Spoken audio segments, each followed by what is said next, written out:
the meeting is being recorded. And there we go. So I'll introduce myself, Ian Ballantine.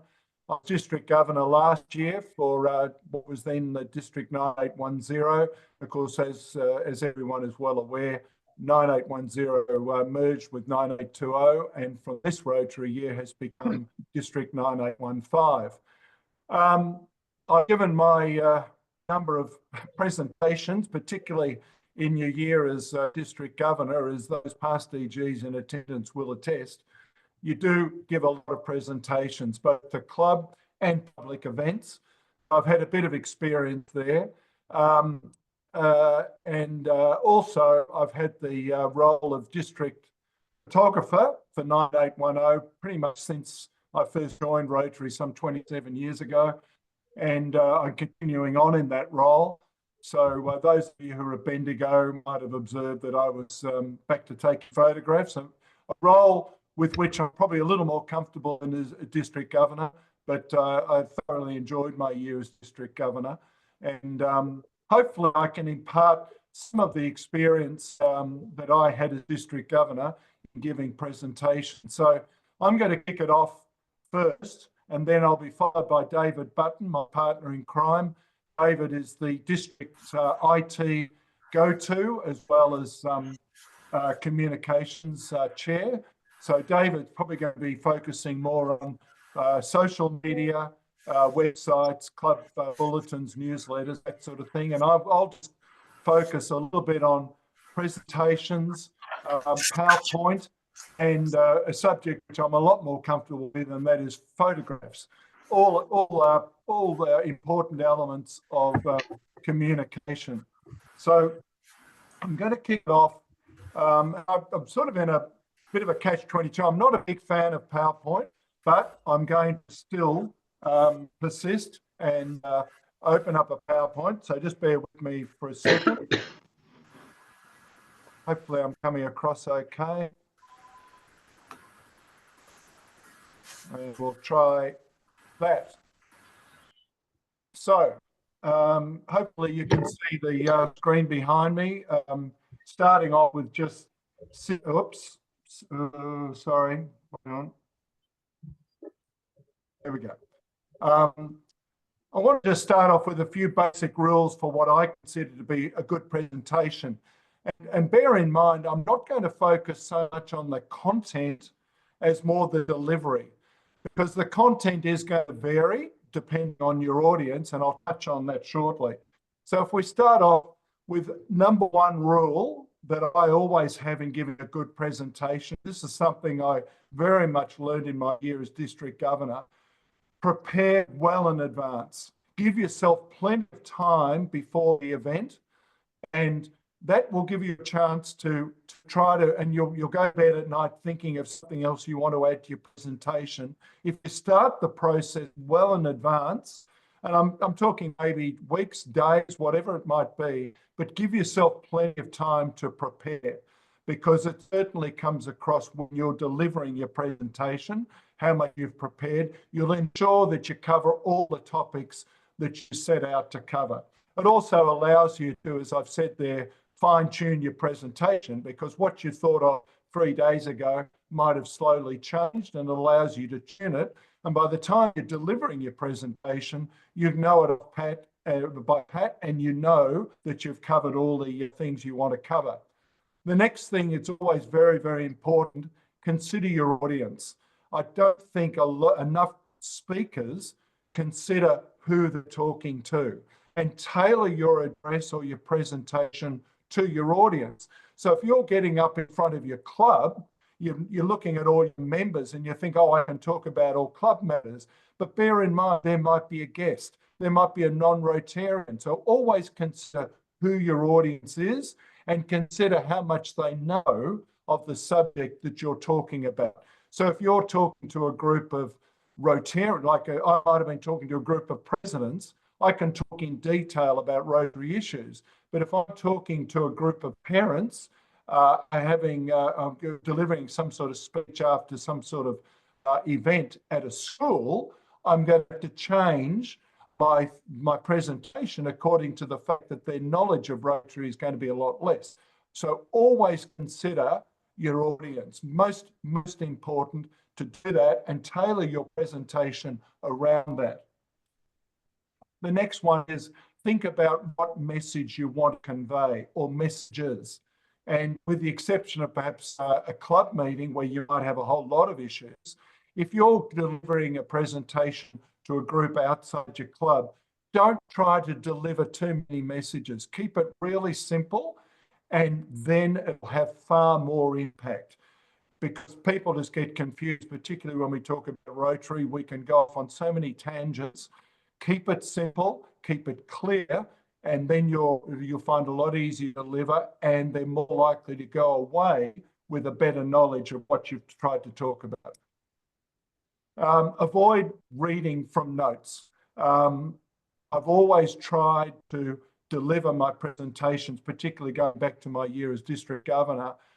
I would have notes in front of me, but they were down to bullet points so that I couldn't just read it. And it comes across so much better if you can make your presentation or delivery without reading word for word. We've all been there. We know what it's like when the speaker has just got their head down the whole time. It's very difficult to connect with your audience. So spend some time going through your address or your presentation, reduce it down to bullet points so that you can simply quickly glance at your notes if necessary, see the bullet point, and then talk freely about it whilst engaging with your audience. And that will then automatically, you will speak with far more confidence. And when you speak with confidence, you're going to connect far better with your audience. I mention acronyms.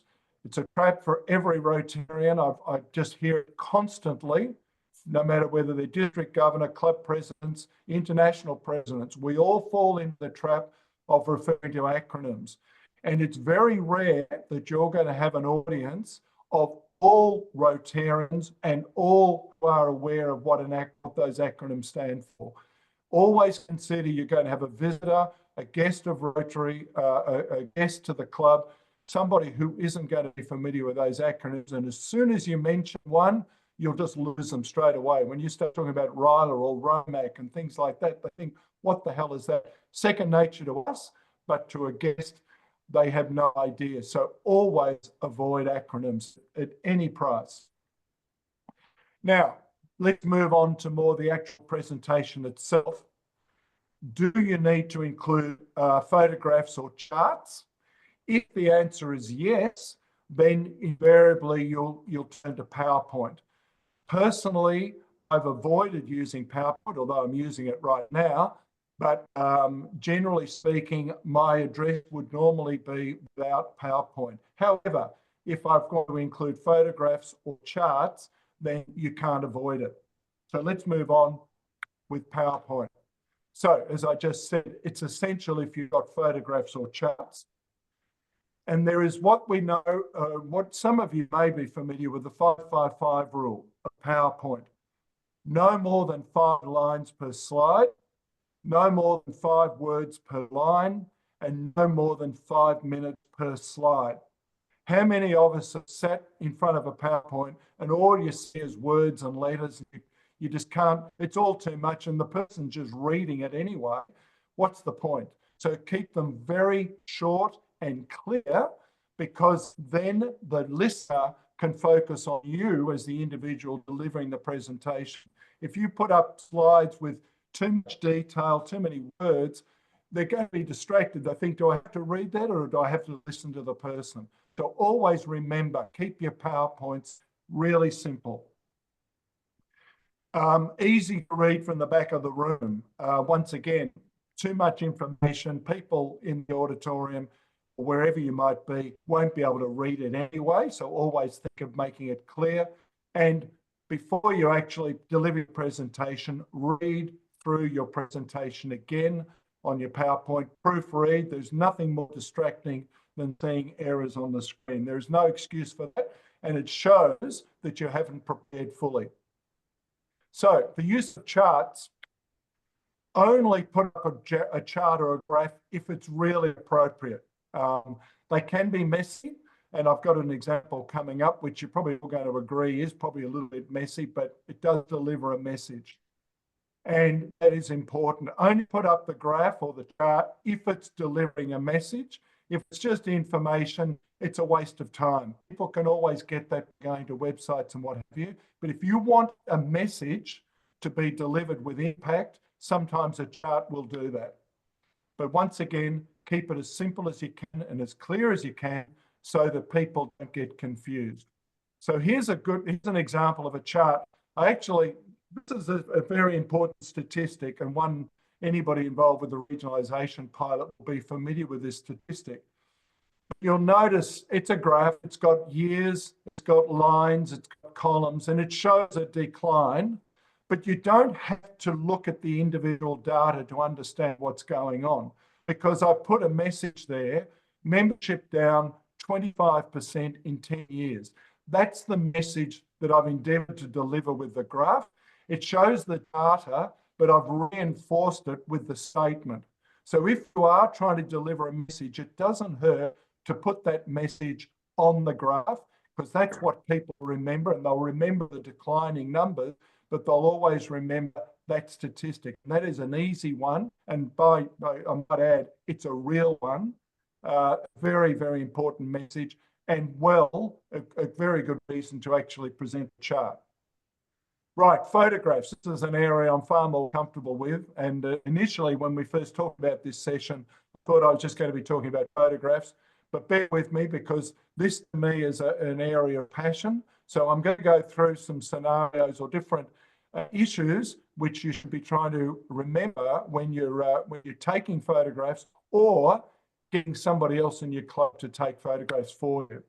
So it almost goes without saying, the Rotary brand. Try to include, where possible, the Rotary brand in your photographs. Now, these are photographs that could be appearing in a presentation, or they could be going on Facebook or your website or a bulletin, but it's always great if you somehow include the Rotary brand. It's fairly subtle in this picture. For those of you who don't know, that's Tina on the right from the Emerald Club, and this was at their Puffing Billy Day. But that's my partner there with the Rotary cap on. So it's reasonably subtle, but it's in the picture. Smiling faces, always great in a picture. This is a photograph that I took just a couple of weeks ago when I went with a number of other members of our club to Fiji. So here we've got two of the members, once again, one of whom is my partner, in our Rotary shirts, Rotary Club shirts, with smiling faces. It just conveys that look of positivity and happiness and joy. So important if you can convey that in your photographs. Once again, another example of that, the Rotary brand, not featuring, but still there, and with smiling faces. Try, where possible, to include the project or the event in your photograph. So in this case, this is going back to the Emerald Puffing Billy Day. So you can see there the Rotary brand is on the banner, but it provides context what the day was about. So it's great if you can communicate what the actual project was. Terrific for your website and Facebook and what have you. Now, this is a good example of something I always endeavour to do at an event, where you actually are telling the viewer what the event was. So obviously this features our current District Governor, Colin, but he was speaking, this was actually on the Friday evening at the Bendigo Conference. So we've not only got a picture of Colin, but we've also got a clear statement of what the event was. So this is a great way, if you've got a number of pictures for an event, it's a great way to introduce those photographs by actually stating what the event was. It has far more impact than actually just including it in the word, because people can see without even reading anything in the text that this was the actual conference. Here's another example, Colin at the rostrum at the conference. So I've taken the opportunity of including in the picture the actual conference or the date and what have you. This is a photo that I took myself of our international president, Gordon McAnally, in my year. And me, it's a great shot because we've got the theme banner with his name on it, and he's actually speaking. So it gives perfect context to the photograph.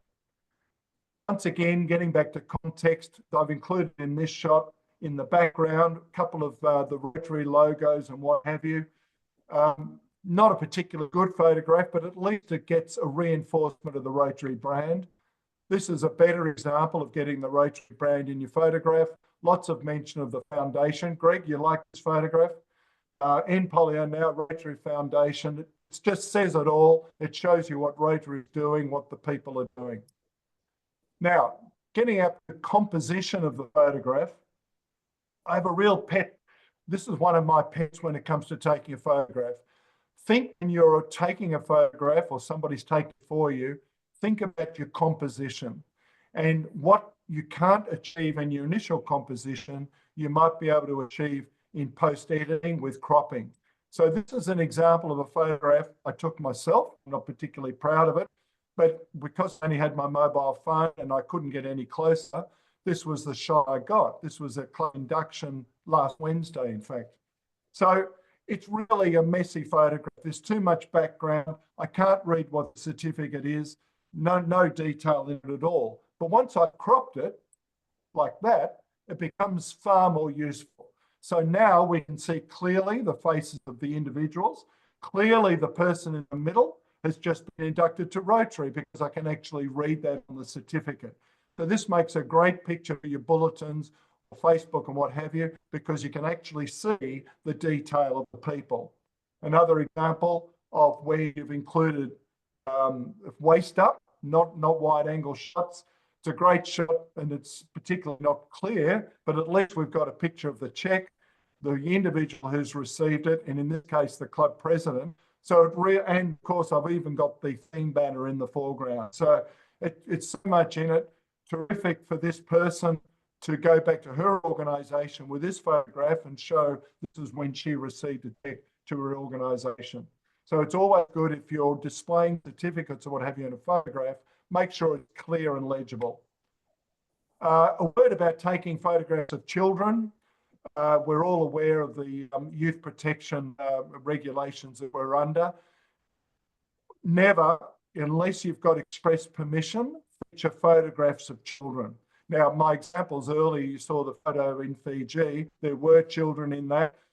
I'm far more relaxed about that. When I'm going to a local high school, as in the case this day with Ryder, I was careful to never include photographs of faces of children. So you either do it from the rear, or if you are going to have faces, make sure it's what I call a wide shot or a long shot. In other words, you can't see the detail. Excuse me. And that's a bit of an example of that. That was at the Moona last year, or the year, I think it was last year. So it's a little bit wider. Even though there are faces of students, they are largely you're no use to anybody because it's such a wide shot. But also, if you are at a venue where there are children, make sure it's made very, very clear to the students and teachers that these photographs won't feature faces to be posted on social media. If you're in any doubt, run them past the school first. Very, very important. A word about resolution, and hopefully you'll all understand what I mean by resolution. This photograph was taken by somebody I handed my camera to. Once again, we're back in Fiji a couple of weeks ago.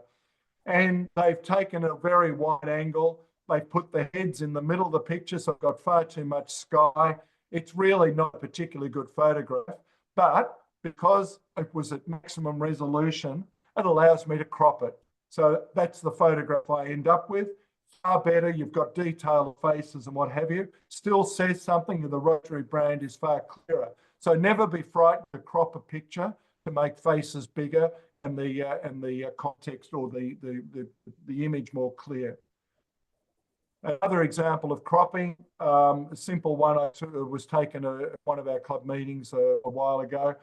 Fairly wide shot, too much background, too distracting, but cropped up, it's far more useful. So it makes a far more pleasant photograph, except the fellow in the middle. But other than that, it's a very pleasant photograph to look at. Shots of an audience. This is shots I often try to get. Too often we focus on the subject. This is an example of where I've got round behind the speaker so that there's a bit of context. So this is a case where Colin is speaking at a Rotary event, and we've got a little bit of a picture of the audience, which just adds a little bit more interest to the photograph. It's another example, one of my club meetings where I've got the speaker a little bit in the distance, but at least we've got a bit of a shot of the audience, and it gives you an image of how a club meeting functions. So I think I'm coming to the end. So, well, there's an example of an audience. That was at the Bendigo conference, around behind the stage. In this case, we had the entertainment. If those were there, you remember the opera singers. So I tried to get an image of the entire audience. It never hurts to throw in a few like that. Being around behind the speaker is a little bit more interesting shot. I think the last shot I've got, this is a bit of an example, one of my favorite shots. So here, once again, I'm in Fiji. It's colourful, lots of smiling faces. We've just given balls and books to the kids. They're holding them up, so they're showing why they're looking so happy. And we've got a few Rotarians in the back in their club shirt. So to me, it's basically everything, but not particularly clear, but at least it gives a really positive image of Rotary and what we do. So they're my thoughts.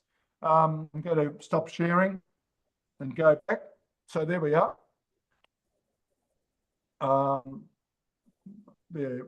What's happened there? Okay, so I'm now going to hand it over. We're going to have an opportunity for questions later on. I'm going to hand it over to David now, who's going to talk, I believe, a little bit more about social media and what have you. But I hope I've given you some ideas of how to make sure that when you present either to your club or, more importantly, to a public event, how to keep it positive and keep avoiding some of the traps of some bad presentation. So, David, over to you. Thank you, Ian. Good job there. Set it all up for me. Said pretty much everything I needed to say. So, thanks very much for coming. We'll see you later. All right. Well, I'm going to do a PowerPoint presentation, but I'm not as fancy as Ian. I'm not in the front, waving my arms and doing all this.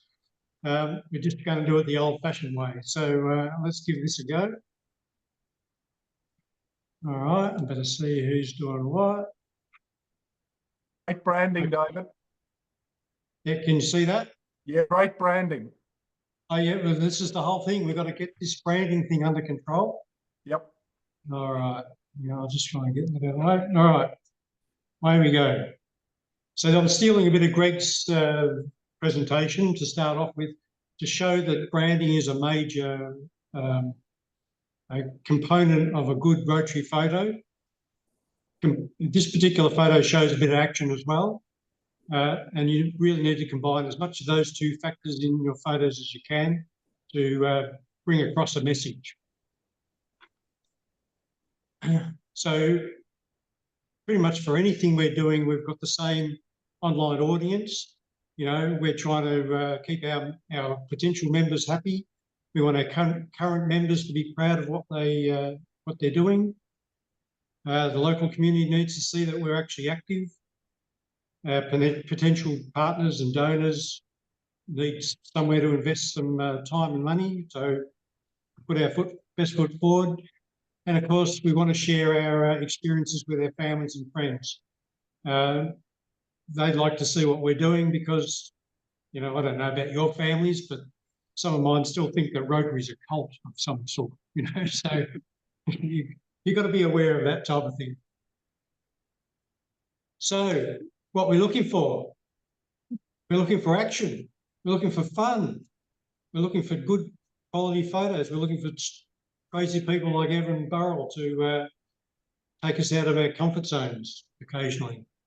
We need invitations, calls of action, and as much fun, fellowship, showing your club culture as you possibly can. And branding, good photo, plenty of branding in that photo. So for my club, as an example, and I'm sure all your clubs will have the same thing, we, for Facebook and Instagram type photos, we like to take a number of photos to create a story, because if you've got a few photos, people will flick through them have a look, get the context of the story. Even if not all the photos have Rotary branding in them, you still get a bit of an idea of what actually occurred. You know, cemetery cleanup, the group on the left, you know, chopping stuff down, raking around the graves, all that sort of stuff. Almost all the members have their Rotary shirts on. You know, it's a good photo opportunity. We've been doing it for 60 years, so we've had plenty of time to practice trying to get this formula correct. And it comes across really well in the community. We also have our art screen hire, and we do the same type of arrangement with that. The only thing is our Rotary Club of Berwick on the side of the trailer is not quite the right branding, but we try. Okay, a Facebook post essentially has 4 components: a good image or a number of images, a short contextual message of what the event's actually about. Put a hashtag in or 2 if you can do that type of thing. But branding, as much branding as you can get. When you've got a good selection of photos for your club, try and do something more creative with them. This particular one we used for a bit of a flyer. We put them in as a collage, got a good message, making the world a better place. So we've got a bit of a slogan. We acknowledge our sponsors where possible. And of course we have our club branding. You also got to remember that you need a follow-up. So you might have this type of thing, but you need a Facebook page or a web page to bring people back to you so there's a contact point. So wherever possible, make sure you've got movement towards your club, movement of people you can contact. Now your website. Now Peter Bem is the king of advertising, of course, so I had to put this one in here for him. Your website has to be inviting from the very first moment you lay eyes on it. Simple. Now, in this particular website, this is a banner, so the images change and scroll and show different aspects of Rotary and the club. And a little bit further down, you've got contact points, you've got videos, you've got other things, but you've only got 6 seconds or something for people to want to stay on your page or move somewhere else. So there's not a lot you can do except make it as pretty as possible and give some people a chance just to stop to have a look.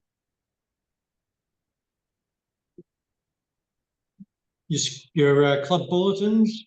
Now, in my club, we've always had outward-facing club bulletins because anybody who visits our club, we try and get them signed up for the club bulletin. I think we've got 200 people that are signed up to the club bulletin. And that gives us an opportunity to share our story outside the club every week. Now, not everyone's going to open it and read it, but the more pretty and graphic it is, the better the chance that people will take an interest in your club and make contact. Now, for my club, almost all the new members we've had for the last 5 years have come through, firstly, Facebook to suss us out, gone to our website, suss us out there, and contact us through our website. So there's an important chain of events that you try and need to set up to make sure you get people to contact you. Make sure there's someone there at the other end ready to take the call. Now, above all, try and be creative. You know, throw a bit of fun in there sometimes, be a little bit stupid, impress people by your, sense of fun. We're not all serious. We do serious things, but we're not serious all the time. So try and inject a little bit of life into your photos. And that's it for me. I'll just stop sharing. All right, so between Ian and myself, have you got any questions? Can I just suggest, because there's so many people in the chat, in this session, if you can use the raise hand, I'm sure by now, after 5 years of Zoom, we're all familiar with that. It just means that from David and my viewpoint, you come to the top of the list and we can see you immediately. So just raise the electronic hand. It's under your reactions button down the bottom of your screen. So are there any questions from anybody? Hopefully we haven't crossed over each other's space too much, but David and I, obviously photographs are very, very important, very, very visual. And I reinforce what David said about new members. It's so easy now for people. They'll just do a Google Rotary. It'll come up with their local club. They're going to go to your Facebook site or your website. It's so important that your website is kept up to date, dynamic, changing all the time. I know so many club websites that don't change month after month after month. Gail, good morning or good afternoon to you. Hi, Ian. Thank you very much to both of you. That was a fantastic presentation. Ian, how in the heck did you embed yourself in front of that PowerPoint screen? I want to know how you did that. Yes. Okay. Now, I've seen somebody do this before. I thought it used to be in the funny background, but when you go into share screen, yeah, in the right-hand side, so what appears now, and I presume this is if you're using the latest edition, but it updates automatically. So the share screen in the left side of my window, it shows all the different windows and what have you on your computer. So that's where you yeah, the screen. On the right-hand side, it showed about 4 different options of how you wanted to display it. So it can have you, and that's to play with it. Now you can do this. Everybody can just open up a Zoom session on their own and see how it works. But if I just press, now I think I haven't started sharing. So it's come up with what's called layouts in the right-hand side of my little window. And it's got 1, 2, 3, 4 different options. One is the traditional, and then you've got different options of putting yourself in the share screen. Okay, thank you. It's fantastic because one of the beefs I've always had about sharing screen is that you lose the connection with the individual. So to me, it's great. I remember a few years ago watching somebody who actually put a monitor behind them and basically didn't share screen. They just continued in the camera and had the monitor behind them. And it was so much better. So basically Zoom have caught up with that, and that's an option. So thoroughly recommend it to anybody. If you're going to be on a Zoom and you use PowerPoint, keep yourself in the image. Thanks, Gail. Thank you. Thank you, Ian. Yvonne.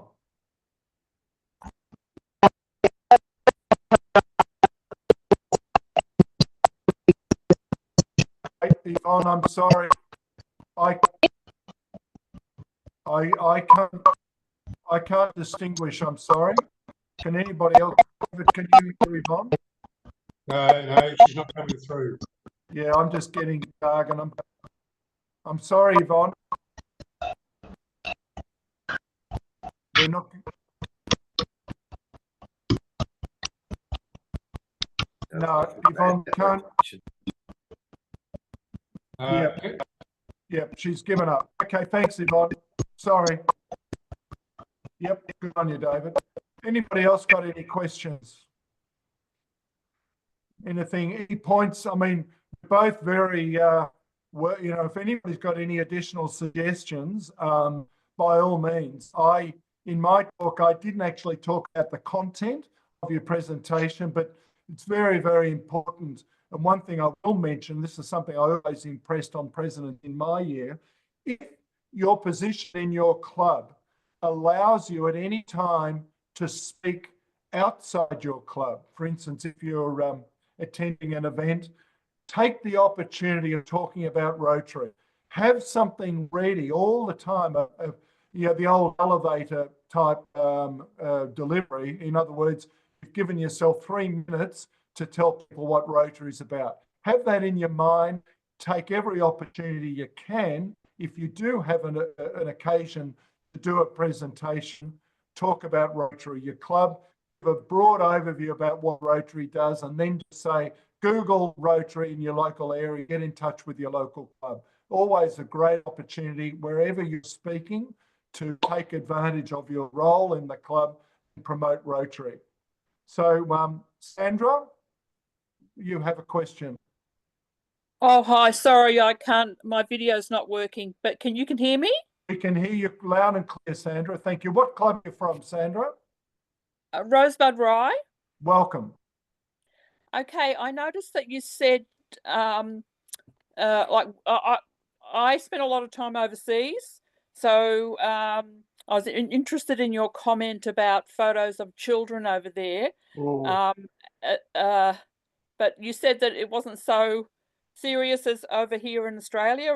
Is that right? Well, look, I'm totally unqualified to say that.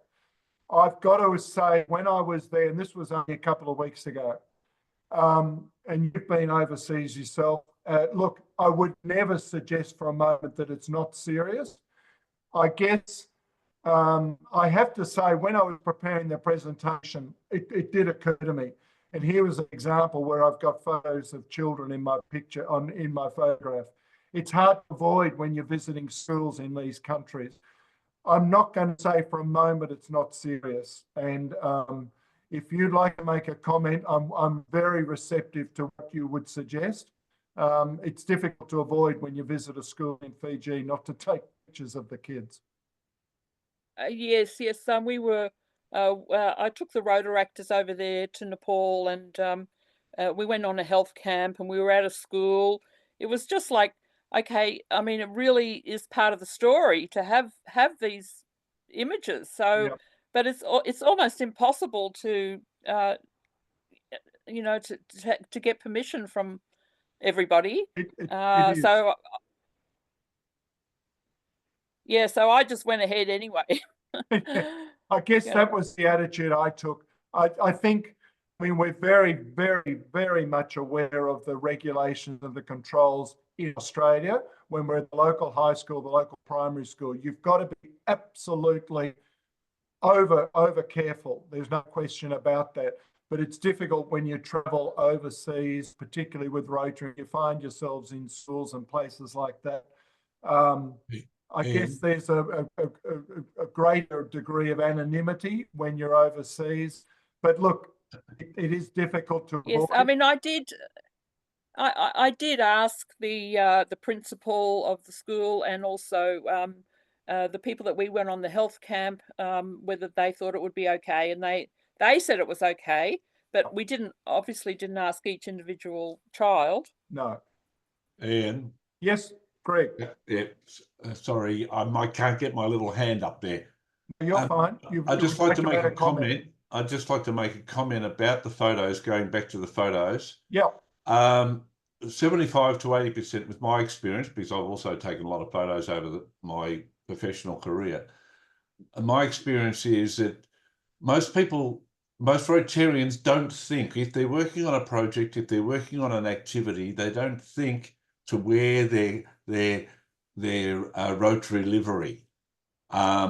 Please, in most cases, when you're going to take photos of a market or of a project or an activity, the person who's responsible for taking the photos just send out an email a couple of days beforehand and ask the Rotarians to wear their shirts, have their branding, have their aprons on, have whatever.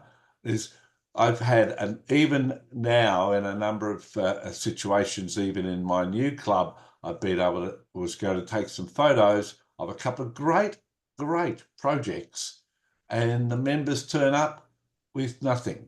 I totally agree. Nothing. That was something I was trying to reinforce. It's so much easier when you're taking a photograph if you've already got them in the gear. Yeah.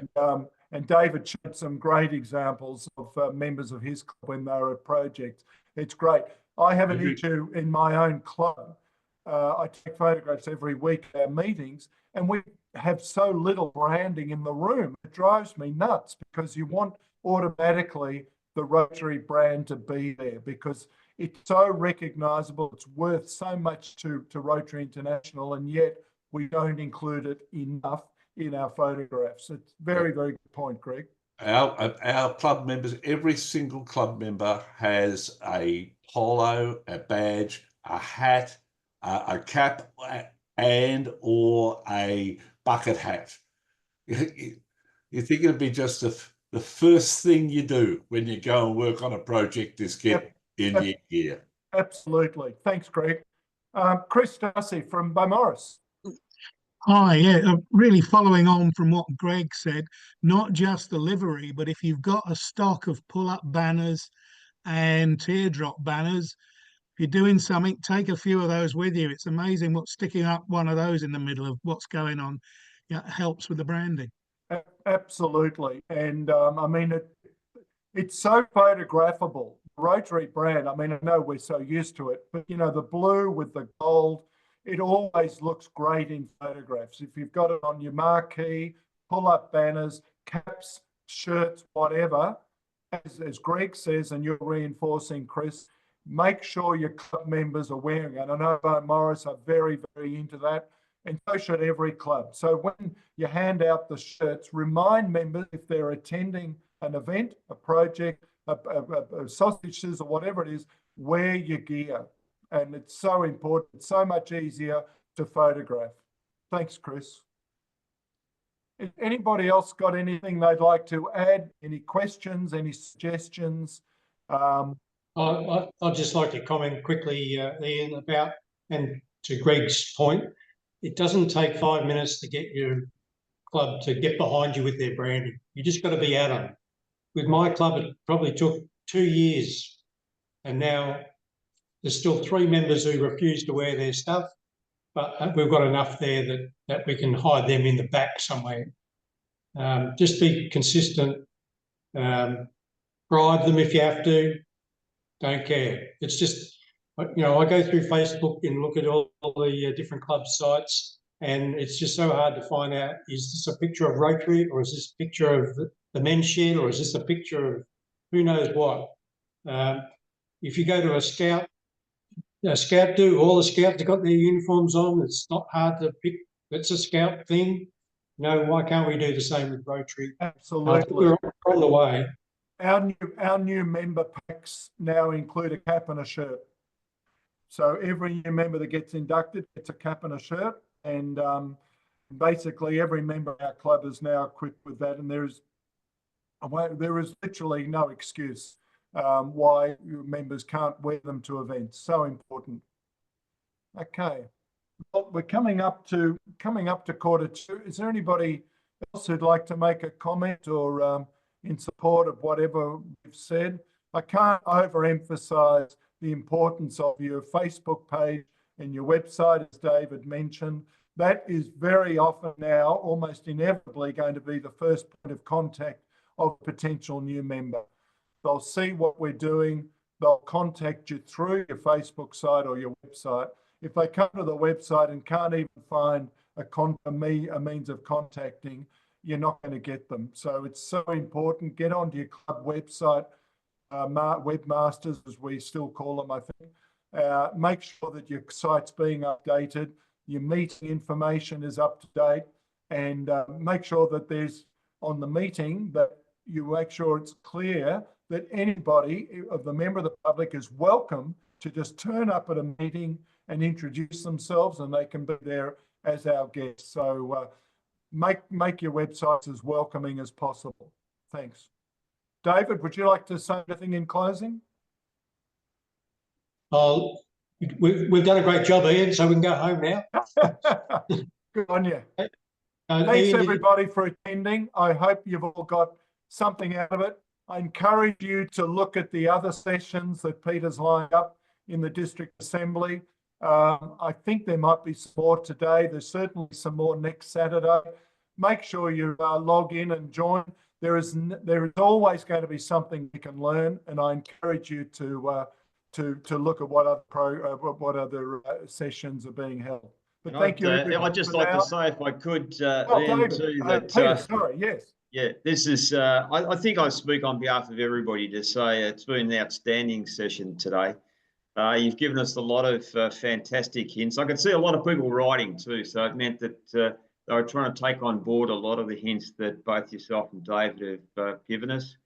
And I think it's been terrific. It's given us a new insight, particularly at the District Assembly, to do something a little bit different with this. So thank you so much to Ian and to David. And as Ian pointed out, next week is action-packed, guys. We've got for you the AI session. So those of you who'd like to learn more about AI, please come along. We're going to talk about membership. For those of you who would like to find out what membership is all about from some other clubs, we've got some great, we've got a great speaker there, new projects as well. And I think you're going to have a lot of fun next week. Now, if you haven't signed up or registered for a session, please feel free. You can register, it's not too late. And we'd love to see you out there for next Saturday. But thank you so much for everybody turning up. It's been a really well attended, Ian and David. So I think everybody's really enjoyed it. And we look forward to seeing a few of you next week on the Saturday. Thanks, Peter. Thank you. Thanks, Peter. Cheerio, everybody. Thank you. Thank you. Thanks, Bye. Mum. Yep. Thank you. Bye. Thanks so much. Bye. Bye. Bye, Gail. Thank you. Bye.